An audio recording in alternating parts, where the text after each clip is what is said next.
Alrighty, hello and welcome to this special discussion video for Stampede Dinos. Question was asked by Scafflock in the Discord. What are my thoughts about the diverse local meta that is being faced in Pioneer? Explorer is pretty close.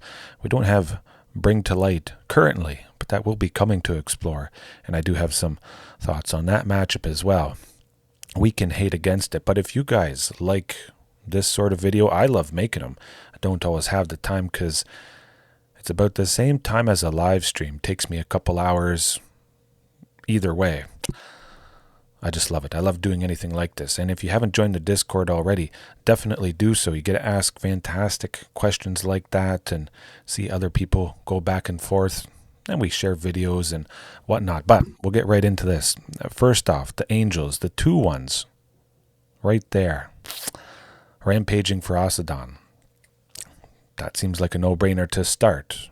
You might as well bring the hate against those particular decks, and you have a pretty good chance game one. However, what else is it good at? Giant Cinema, of course, could be a potential option, but it only hates against life gain. Boros Convoke. That's also what stood out, for me at least, with Rampaging Ferocidon. Lots of little token creatures that enter the battlefield. If you get a Rampaging Ferocidon out early enough, it really could put the pressure on them. It still is going to be rough, but it might make them reconsider. Of course, they can be explosive and play something big as early as turn 2, and, well, you still wouldn't have been playing the Rampaging Ferocidon, unfortunately, unless you're ramping super fast, but at least you have something that brings the pain a little bit to Boros Convoke and really brings the pain to Angels. But also the Rakdos Sacrifice and the Jund Sacrifice right at the bottom there. That can hurt them quite a bit. They have a little bit of life gain, but just recurring creatures. Having little ones enter, re-enter, Cauldron Familiar, Witch's Oven. It's nice to bring the pain to that. You stop them gaining life with the cat, and it pings them, and it really just ticks up incredibly. So I think Rampaging Ferocidon, 4 of them, it was painful, and I didn't use it for a while there, as some of you know, but I play around the potential of it dealing us pain with Palani's Hatcher, Regisaur Alpha. Sometimes it is a lot of pain, a lot of pings, because we play a lot of creatures. But I think it's worth it, especially if I know there's 2 Angels decks rampaging, and then help against the other ones a little bit. Not directly. Of course, a sweeper could be good, but you'd be waiting for the right moment. The right moment, it might not happen. I prefer Rampaging Ferocidon and Damping Sphere, which we will get into in a second, but playing stuff. You see it, you play it as soon as possible. You don't wait. Just get it out, get the hate going against a particular deck, and possibly get the win. Blue-white control, that's fine. It already feels pretty strong. Lotus Field, though, that's a little rough. And funny enough, I was thinking of Damping Sphere today, rethinking about it, because it hurts us. Castle Garenbrig, Sunken Citadel, many lands with Stampede Dinos. List is in the description, but many lands tap for multiple mana, so Damping Sphere turns off that potential. But what if we just destroy Damping Sphere with one of our own creatures? You might be thinking Tranquil Throwback. I'm actually thinking Thrashing Brontodon. Oh, why Thrashing Brontodon? I can use the mana from Castle Garenbrig for Thrashing Brontodon's activated ability.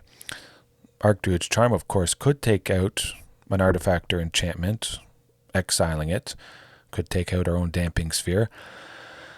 But I'm going back to Sylvan Scrying. I'm thinking, at least for me, Sylvan Scrying might be a little bit better. That's another video. We'll get into the nitty-gritty of it at some point. I might record that specific one after this, but Damping Sphere, lovely. Bring in Thrashing Brontodon, and we get to take out Damping Sphere when the time is right. Boom. Play Thrashing, we wait, we build up, we play that Castle Garenbrig, Sunken Citadel. The opponent is feeling good. We can't make all that mana. They feel safe. They probably realize perhaps that you're going to sacrifice Thrashing Brontodon at some point to unlock the pain, to get the pain away from the Damping Sphere that's out. But that's the idea. We slow down the opponent and we buy time. Get some more draws, play some more lands, and then when it's right, pop Thrashing Brontodon at the end of the opponent's turn, and we pop off on the next one. And possibly there might even be enough mana left over to play a second Damping Sphere for 2 after you use all those lands for that extra accelerated mana. So Damping Sphere hurts Lotus Field to bring to light, potentially. If they pay 5 for Bring to Light to search for a creature, enchantment, something like that, they can play it for free, but that's taxed with Damping Sphere once. So they would have to at least have 1 more mana. If you play 2 Damping Spheres, they would have to have 2, which is extra painful. And keep in mind, the game could have just gone on long enough. Eventually, you get to 7 lands, 8 lands in total. You're not using Castle Garenbrig's ability or Sunken Citadel, but you still just get to play Ghalta Stampede Tyrant anyways. And I think that's fantastic. And Damping Sphere also hurts Izzet Phoenix, which I'm not usually worried about, but it taxes all their spells. At a minimum, to pay or to play 3 instant or sorceries, it's going to cost them a total of 6. The first spell costs 1, the second spell costs 2, and the third spell costs 3, if they all originally cost 1. And Izzet Phoenix is probably not going to have 6 lands anytime soon. It's going to hurt them. Might as well hurt them. Might as well bring it in. Feel even better against that deck. Otherwise, Gruul mid-range, you could have a little bit of interaction. Maybe some early creatures, or just that Rampaging Ferocidon or Thrashing Brontodon. Really could buy a bit of time. A 3/4 body could deter some of that early aggression. You could block something, but then also take out the vehicle. Essica's Chariot, Rampaging Ferocidon against Gruul vehicles. They got lots of little stuff. The cats from Essica's, the human from Lovestruck Beast, if that's in that particular list. Multiple creatures, multiple pinging. I think it could be pretty decent against that deck. Watch them hurt themselves. And then we drop Ghalta Stampede Tyrant and we kill him, I would imagine. Otherwise, I think that covers all my thoughts. That would help, I think, in some of those painful matchups. Lotus Field, very, very nasty stuff, even though sometimes they do take them down. Azorius Control, blue-white, should be good. Well, especially after that match I had last night. My goodness. Check it out if you haven't already. Hopefully that helped.